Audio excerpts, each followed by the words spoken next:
Hello, hello, my darlings. Come on and talk to me while I'm here in my garden.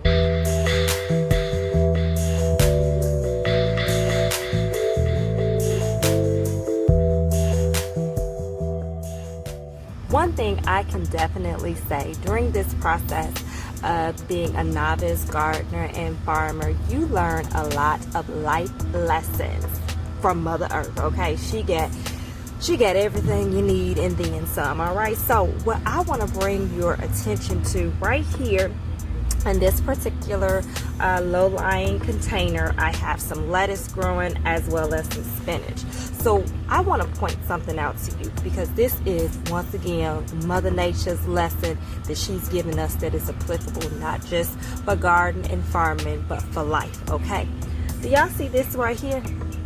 This appears to be a weed. And now let me say this, during this whole process I have learned something so vitally important to this veggie garden as well as that flower garden across the yard. Things are not always what they appear. Okay, so this may look like a weed, but this is actually not. This is the beginning of Mother Nature providing for the next season.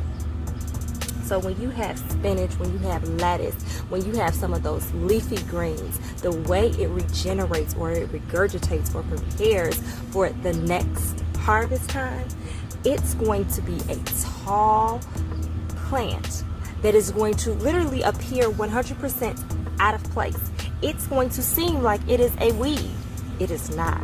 What's going to happen is it's going to grow up. It's going to actually get really, really tall. It's going to bloom out almost like a flower, and it's going to be kind of pretty. It's going to be one of them, y'all know them weeds that when you were little you thought they were flowers. It's going to be like one of them joints, okay?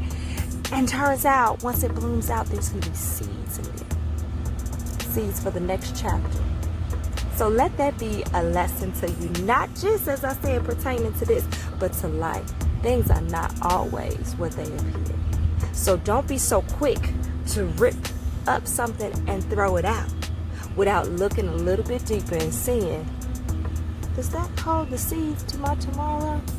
Is that something that I can utilize for my good that was placed there by the powers that be to help me and not harm me? Y'all better catch that. Y'all be good. And if you haven't done so already, go on and plant something. What you waiting on? Love y'all. Catch you next time.